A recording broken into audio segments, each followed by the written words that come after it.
இனிமே எனக்கு ஃபோன் பண்ணாத. குட் பாய். யாருடா ஃபோனில்? கார்த்திக்டா, சொல்லியிருக்கேன்ல.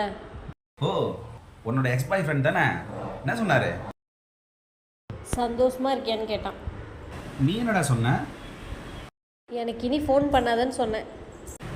ஏன்டா அவர் கேட்டதுக்கு பதில் சொல்ல வேண்டியது தானே? இப்படிலாம் ஹாப்பினஸ் இருக்குமா அப்படின்னு நான் நினச்சி கூட பார்க்காத அளவுக்கு ஒவ்வொரு நாளும் அளவில்லாத சந்தோஷத்தை அனுபவிச்சிட்ருக்கேன். இப்படிப்பட்ட லைஃப் எனக்கு கிடைக்கிறதுக்கு காரணமே நீ தான்.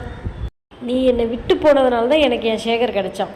உன்னை மட்டும் இல்லை, உன் பேர் கூட ஞாபகம் வராத அளவுக்கு என் புருஷன் என்னை பார்த்துக்கிறாரு. இனிமேட்டு எனக்கு ஃபோன் பண்ணாத. குட் பாய். சொல்லிட்டேன்டா. நம்ம வாழ்க்கையவே மாற்றினவங்க இருக்கும்போது ஏமாத்தினவங்க நினச்சி ஃபீல் பண்ணுறது பாஸ்ட் இல்லை, வேஸ்ட்டு. நான் சொல்கிறது கரெக்டாக இருந்தால் லைக் பண்ணிக்கோ.